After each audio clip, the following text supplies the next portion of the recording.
Good morning. Welcome to Second Unitarian Church. I am Cristina Romero, a member of the church's Board of Trustees, and my pronouns are she, her, and hers. Today, we are meeting virtually using Zoom. We ask everyone's indulgence, and we are glad you are here. In Zoom, the chat feed is available to say hello and share your joys and concerns at that time in the service. You can also use Zoom closed captioning through the live transcript option. When we sing in unison, our voices echo through the world. And you are encouraged to do so as well, even though you are masked or in mute. We are paying close attention to COVID recommendations. This could mean changes at any time, but for now, we recognize that maintaining physical distance is an act of love and protection. We especially welcome newcomers this morning. We are excited to have you and look forward to getting to know you. If you are new to us today, you are welcome to note that in the Zoom chat to get more information. Our worship today is led by Roddy Biggs. Roddy is a queer, BIPOC, young adult Unitarian Universalist with lived experiences in trauma and mental health challenges and uses they, them pronouns. Roddy holds a bachelor's degree in religious studies and is a first-year seminary student at Midville Lombard Theological, and they pursue the Unitarian Universalist ministry. Carl Kennedy and Miranda Dean will be providing our music today. Every service at Second Unitarian Church is unique, and today is no different. Our time together requires a large group of people who make possible the worship, music, and technical production. We thank them for their service to our congregation. I have an announcement for you from the membership committee. They want to invite you to the winter orientation class starting Monday, January 31st at 7 p.m. If you want to learn more about Unitarian Universalism, the rich history of this congregation dating back to 1857, and much more about TUYU, please join us. If you're just curious or you want to pursue membership, these classes are for you. Look for sign-up details in the order of service. You can find more information and additional announcements in your order of service. I now welcome George Siddarquis, our worship associate, to lead our call to worship.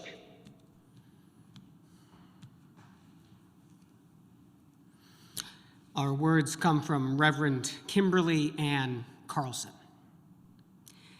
It is not by chance that you arrived here today. You've been looking for something larger than yourself. Inside of you, there is a yearning, a calling, a hope for more, a desire for a place of belonging and caring. Through your struggles, someone nurtured you into being, instilling a belief in a shared purpose, a common yet precious resource that belongs to all of us when we share. And so, you began seeking a beloved community, a people that does not put fences around love, a community that holds its arms open to possibilities of love, a heart home to nourish your soul and share your gifts. Welcome home. Welcome to worship. I invite you, as you feel ready, to take a breath in and out.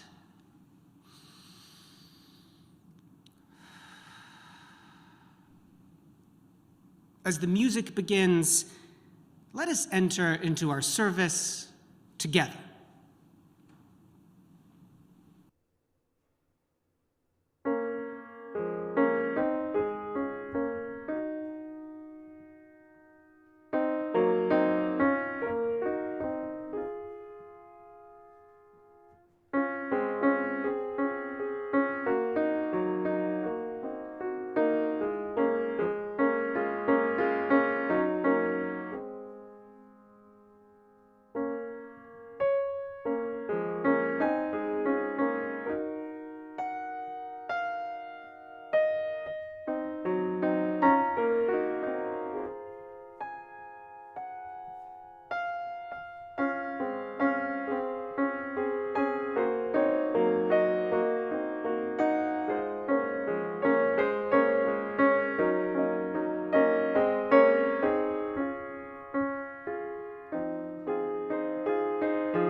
The words for our chalice lighting this morning are titled Grounding in Our Faith and are written by Alice Nesmond.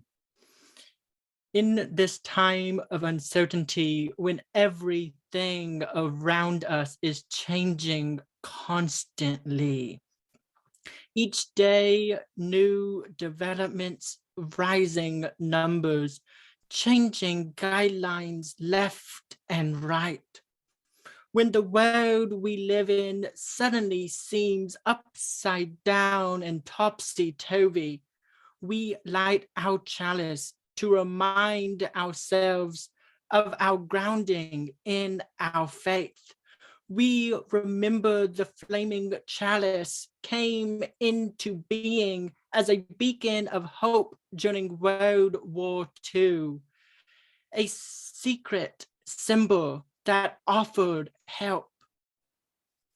In the midst of all, we wrap ourselves up in the warmth of this familiar flame, a reminder to the strength that emerges when we come together in community.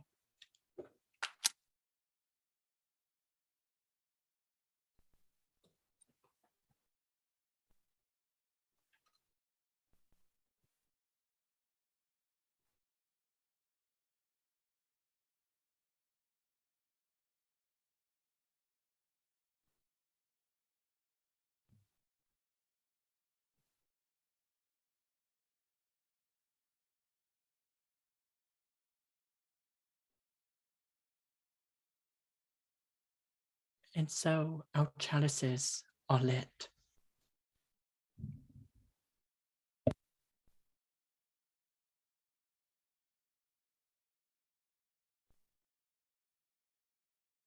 Please join me in singing hymn number 352, Find a Stillness.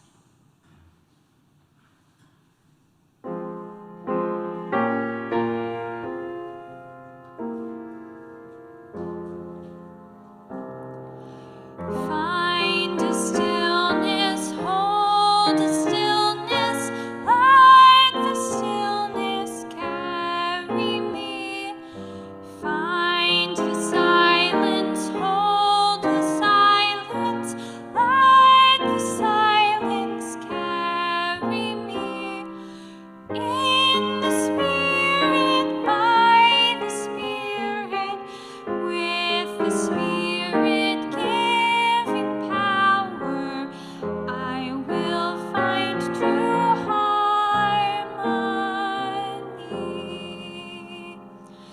Seek the essence, hold the essence, let the essence carry me. Let me flower, help me flower, watch me flower, carry me. In the Spirit, by the Spirit, with the Spirit giving power, I will find true harmony.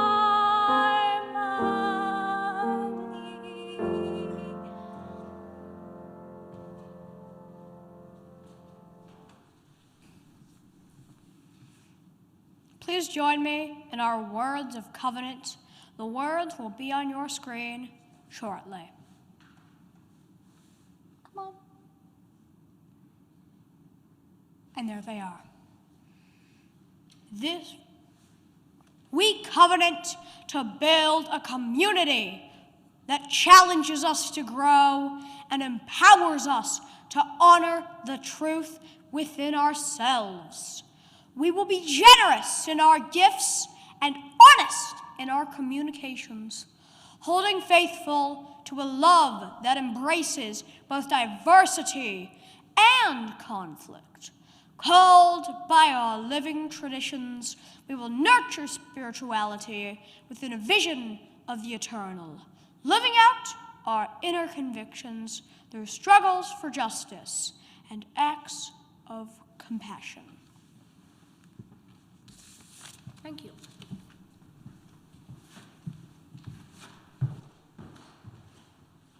Please join me in singing our congregational hymn, Spirit of Life.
Good morning, everyone.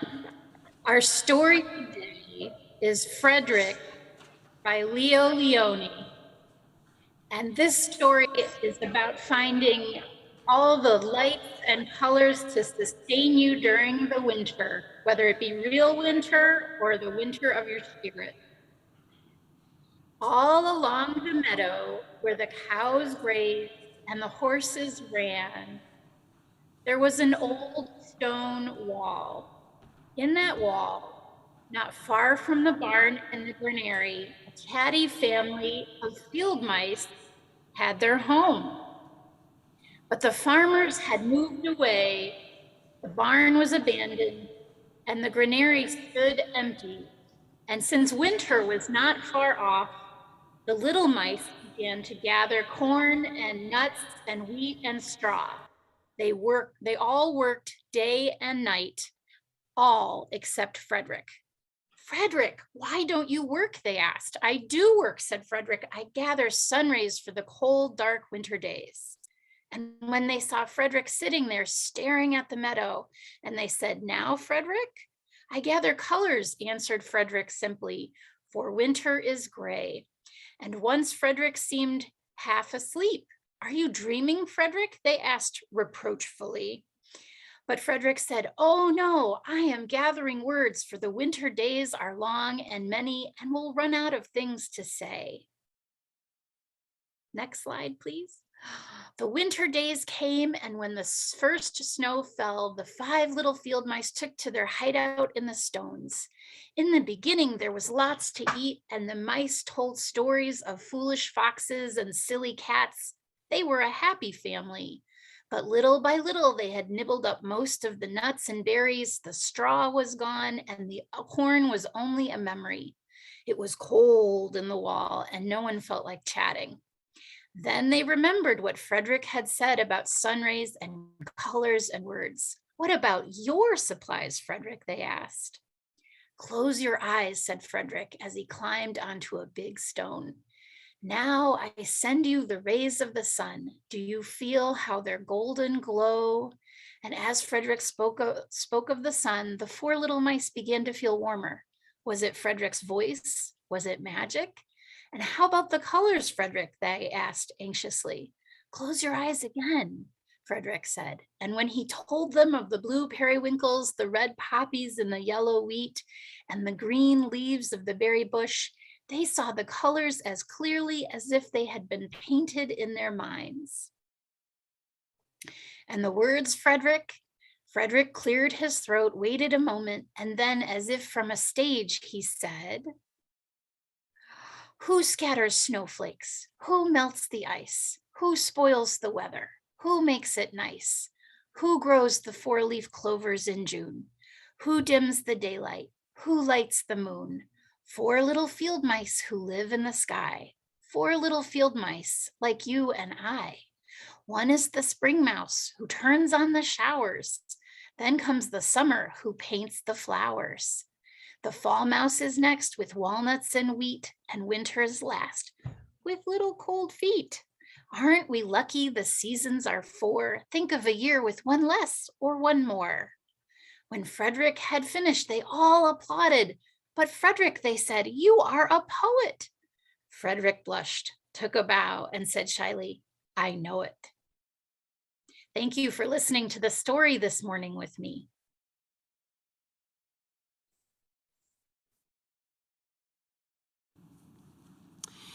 Each year, we all make a commitment, a pledge to support the ministry of our church. In addition to this contribution, each Sunday, we take a collection so that we can share with those doing justice beyond our church community. While we are unable to come together in person, you can still share your resources. To make your contribution, you can send a text and follow prompts. We'll have the number on your screen as the music plays for the offertory. For the month of January, we are inviting the church's generosity through our plate share to the Midwest Access Coalition. The Midwest Access Coalition is a Chicago-based abortion fund that assists low-income individuals seeking abortion care traveling to, from, or within the Midwest. It can provide transportation, gas reimbursement, lodging, meals, medication, childcare, and emotional support. Please welcome Madison, Lyle, a Midwest Access Coalition board member. Hi, good morning, everyone. Thank you so much for that introduction to myself and to Mac. I just want to say, I know we're kind of nearing the end of our month with you, and it has been so wonderful to be with you this month. Thank you so much for welcoming us into this beautiful community. We really, really appreciate the support, and the warm welcome has really touched our hearts going into what could be a historically rough year for abortion access. So I wanted to start by saying thank you. I know if you've been here the last few weeks, there's been an overview of our services, really just trying to make everything possible for a trip that folks traveling for abortion care may need. And so as was stated, a place to stay, funds to have food on their trip, funds or booked tickets on trains, planes, things like that. And we also, are really with folks, not physically, but emotionally the entire time. Some people come to us saying, they can't talk to anyone in their life about what they're going through. And we're there to be with them as a support throughout the entire process. And as I said, we may be going into a rough year, and I wanted to talk about that a little bit today, just about, what will happen, and then kind of Mac's role if Roe versus Wade is overturned, which we think is unfortunately pretty likely. The decision could likely come in June, but it may come before, and we are preparing for if that does happen. And if Roe is overturned, there are 26 states in the country that have what are called trigger laws, which would automatically either outlaw or almost completely outlaw, kind of a la Texas style abortion. And so many of those states are Midwest and also Southern states who we do already work with a little bit. And so, what that would mean, the effect is just, more would be needed. More people would need to travel more, travel farther. Trips would become more expensive, and it would just become overall more burdensome to access an essential medical procedure and part of healthcare. And also people will have to wait longer for appointments, which I think, as some of my colleagues may have mentioned, the longer you go into gestational periods, the more expensive the procedure becomes. And sometimes It can take time to save up the money for the procedure, and it becomes this cycle of, taking time to save up money. By the time you've saved up money for the initial procedure, you're in another kind of phase of gestation where it gets more expensive. So it just kind of compounds a lot of things that are going on already. And it also, even affects states like Illinois, where, we're fairly friendly and abortion access is a lot better here than in other states, but there are only so many appointments to go around. And so it affects kind of everyone trying to access this smaller pool of appointments. And so, like I said, MAC is preparing. We are, luckily we were able to hire someone full-time and a part-time person in 2021 to help with an already growing influx of calls and clients. And we're hoping to hire a couple more people this year as we anticipate the need growing. It's a great challenge ahead, but we've had challenges before. We are up for the challenge. And again, we really thank folks like you who are meeting the challenge with us as part of our coalition. So thank you so much. It has been so wonderful to be with you. Now, I invite you to join me in reading our offertory words. The words are printed in your order of service and will be on your screen in just a moment. This church is the community of ourselves. Its energy and resources are our energy and resources. Its wealth is what we share. As we contribute to the life of this community, we affirm it and enable its participation in the larger world around us. The offertory will now be generously given and gratefully received.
Beloveds, finish arriving here and now.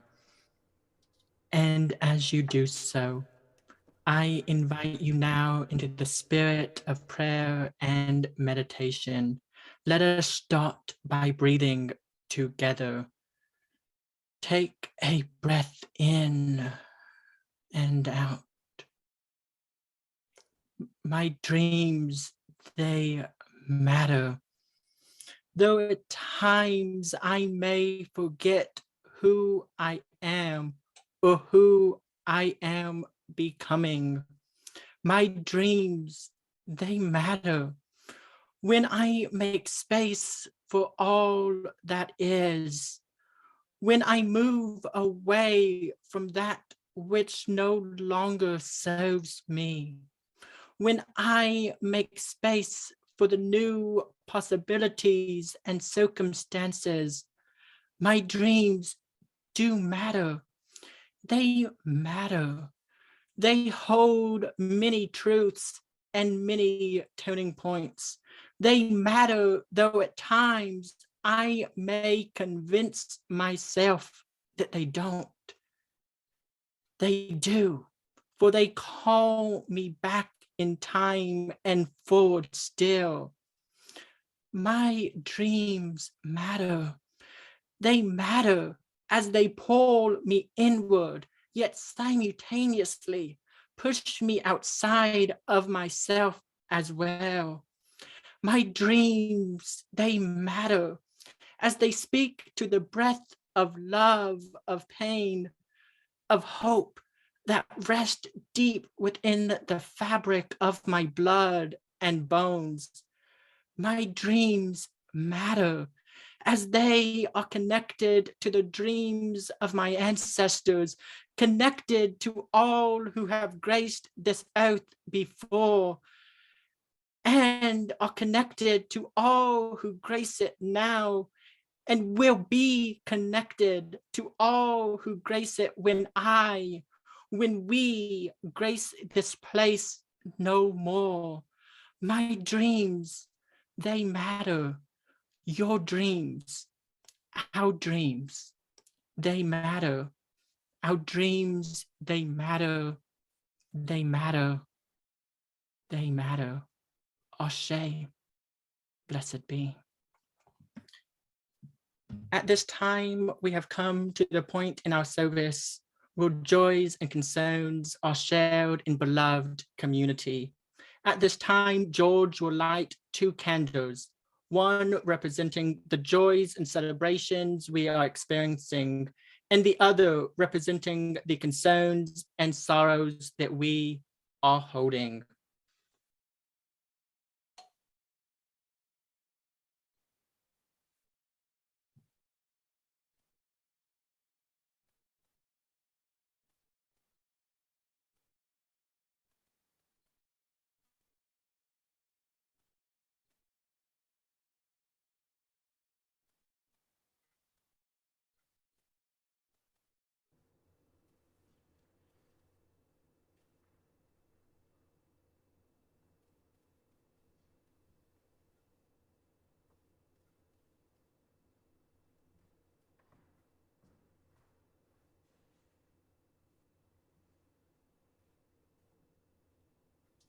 As the music begins and continues, I invite all who wish to share a joy or concern held in their heart this morning in the chat.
We hold all of these joys, concerns, celebrations, and milestones that have been named in the chat.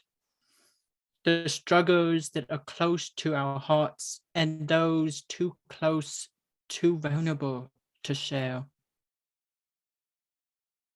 Blessed be, Ashe.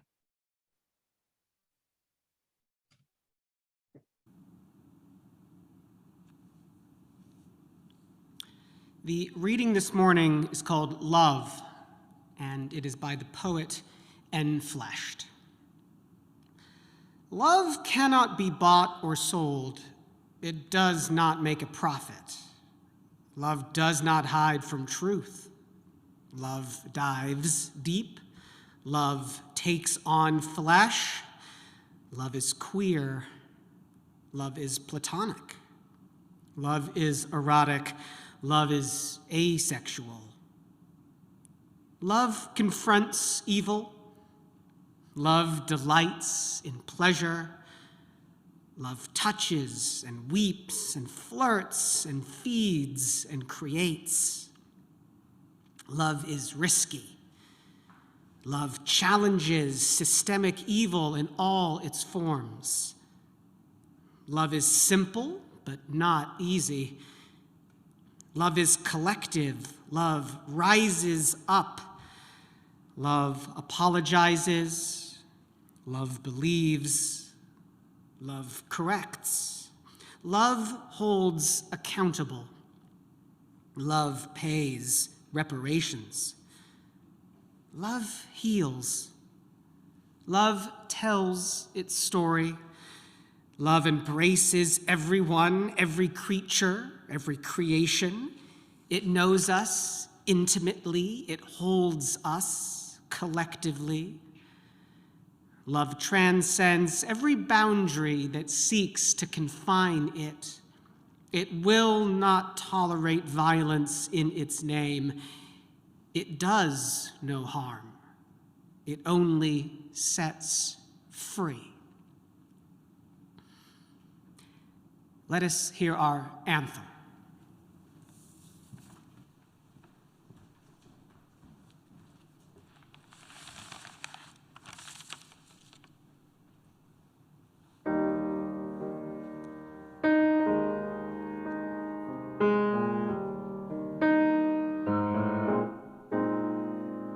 A sapling grows from a fallen tree that once spread leaves to sun, but now its strength and place it yields to life that's just begun. So we begin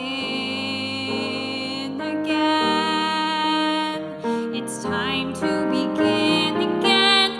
New forms out of old, the cycle retold. It's old, but it's new again. So we begin again. It's time to begin again. New forms out of old, the cycle retold. It's old, but it's new again.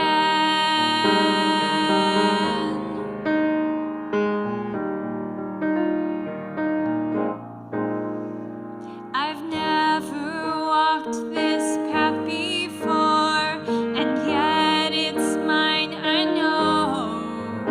It springs from many paths I've walked and opens where I go. So we begin again.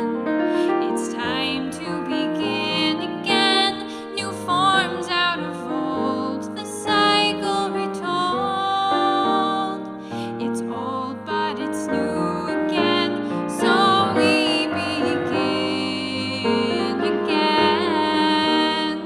It's time to begin again. New forms out of old, the cycle retold. It's old, but it's new again. So we begin again. It's time to begin again. New forms out of old, the cycle retold. It's old, but it's new again. It's old, but it's new again. It's old, but it's new again.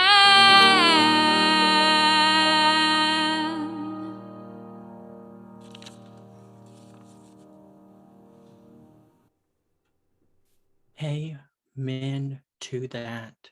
seeing the love pour out into the chat for that. So if you enjoyed that, please put amen or a response in the chat. Let us thank our beloved musicians. Open the book of life. What do you see as you flip through its pages, soaking it all up? Where is the pain, the joy, the love, the loss?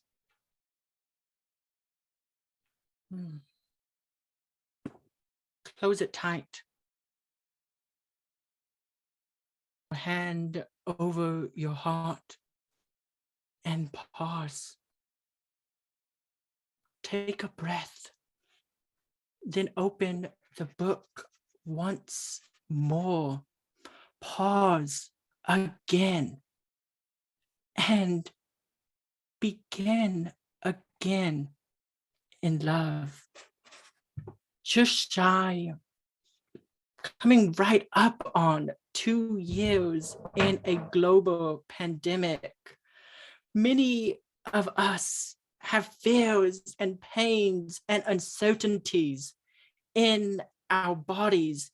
It's bound to be affecting our spiritual, our emotional, and our physical health, perhaps in ways that some of us haven't experienced before or haven't experienced quite like this.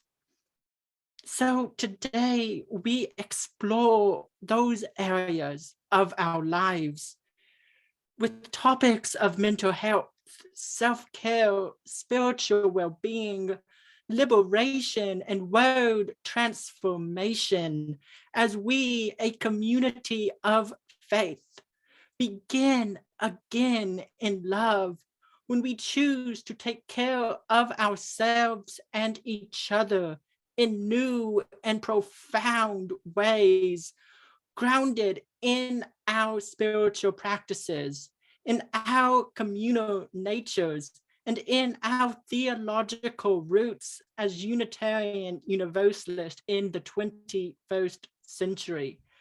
Before I dive in to this, let us pray together in the words of the Reverend Elizabeth Telbox. Spirit of life and love, I give thanks for the opportunities to love that present themselves in the turmoil of life, where the light catches the tears in another's eyes, where hands are held, and where there are moments without words. Let us be present. Let us be present.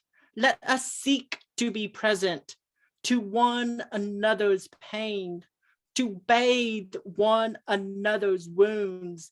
Let us not defend ourselves against unruly emotions, nor seek to close down our hearts for fear that something might come along that shakes our foundations. Let us instead be open, for in taking care of one another, so too are we cared for. In a quote attributed to name unknown, it is written, "No child can escape her community. The community's life flows about her. She swims in it, goes to sleep in it, and wakes up to a new day to find it still about her. He belongs to it. It nourishes him, or starves him, or poisons him. It gives them the substance of their lives." End quote. Community is powerful. Community can sustain us, guide us, and love us into being. And community can destroy us, tell us that we are not worthy of love or salvation. Community can all but destroy who we are. It goes without naming that we all seek out community, but the question then becomes, what community or communities do we seek out? And how do these communities see us, hold us, love us, or destroy us? I wish I had answers for you, but I don't. There are so many truths to be named and to be shared. And so instead, what I can offer is my own, hoping that it resonates with yours. So in 2008, I would have been around 13, trying to find my community. You see, I thought I knew what that was. I felt connected and as though I belonged to this community. But after coming out as queer, I really wasn't sure anymore. By 15, I would have very few ties to the communities that I once knew. I would begin trying to form my own communities and would succeed in doing so. But in the end, those communities that I found, that I formed for myself, wouldn't be good communities for me to be a part of. They would not sustain me. They would not love me into being. They would nearly break me and begin to poison me. While they were not good communities, they were my community. And all that I knew, that I thought I was worthy of being part of. At 18, near the end of a road, shaking and crying, feeling completely alone, unloved, and unwanted, I would begin to find a new community, a community that would begin the difficult work of nourishing me back to life, that would begin to open my heart to love once more. Well, I knew that I was a part of the love that they gave, and that they would receive the love that I had to give. They would be the ones that taught me what it means to begin again in love, who would hold me, give me a shoulder to cry on, and tell me something that I will never forget. It is okay to not be okay all of the time. It is okay to not be okay all of the time. I mean, really, it is okay to not be okay all of the time. Who among us, given all that is going on in our nation and world today, can say that they are okay all of the time? Who would be okay all of the time in a nation where about 7% of youth are LGBTQ, if not higher? When 40% of homeless youth experiencing homelessness, are LGBTQ. Who could be okay in a world all of the time? Well, COVID-19 has claimed the lives of 4.6 million people worldwide, 836,000 of those here at home. All those people were loved by someone. They were someone's sister, brother, sibling, cousin, maybe your relative. your loved one, gone too soon, but definitely not forgotten. Who can be okay in a world all of the time when we hold all of this and so much more? When we look at a world and a nation ravaged by racism and white supremacy culture, by homophobia and xenophobia, when we turn on the news to another devastation, to another mass shooting, to another death, to another trial that doesn't go the ways that it should, to know that health care is not accessible for all, to know that people live far below the poverty line, that single mothers, that victims of abuse and domestic violence are seeking out abortion care and are terrified that they are going to have that stripped away from them by people who shouldn't even have the power to make that decision for somebody else. Who can be okay all of the time when we hold and make known all that is going on in our lives? The truth of the matter is this: we are not okay all of the time. We will not be okay all of the time. And we do not have to be okay all of the time. So what do we do when we're not okay all of the time?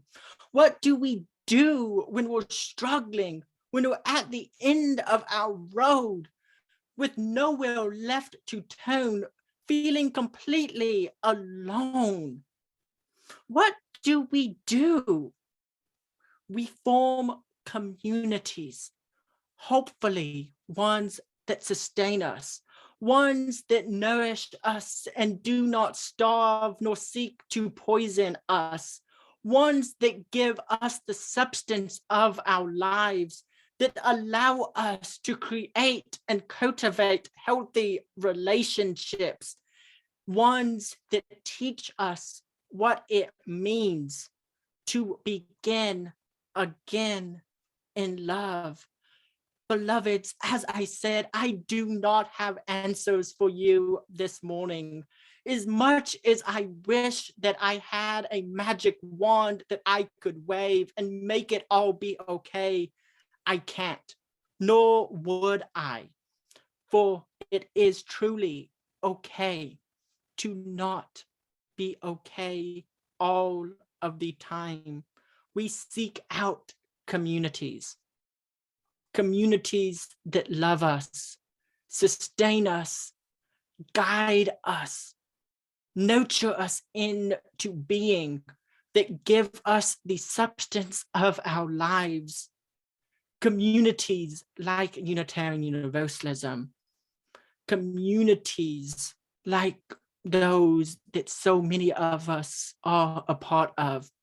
So I ask you this morning, beloveds: what communities in your life have loved you, guided you, sustained you, and nourished you into being? What is it about those communities that do this? And what communities have not sustained you, attempted to destroy and seek to poison you? Are you still a part of those communities? Are you trying to get out of those communities? How can a community that loves you, sustains you, sees you for holy and sacred, just sees you, help you to get out of those communities, sees you, sustains you, and loves you? Beloveds, that is my wish for all of us this morning, that we find communities that love us, sustain, and guide us now and forever. Ashe, Ashe, Ashe, and blessed be. Amen.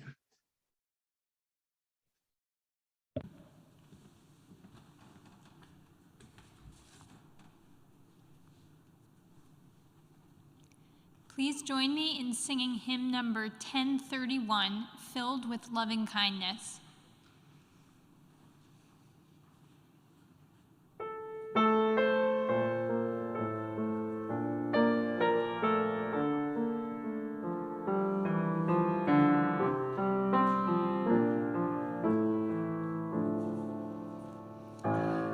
May I be filled with loving kindness. May I be well. May I be filled with loving kindness. May I be well. May I be peaceful and at ease. May I be whole. May you be filled with loving kindness. May you be well. May you be filled with loving kindness. May you be well. May you be peaceful and at ease. May you be whole. May we be filled with loving kindness. May we be well. May we be filled with loving kindness. May we be well. May we be peaceful and at ease. May we be whole.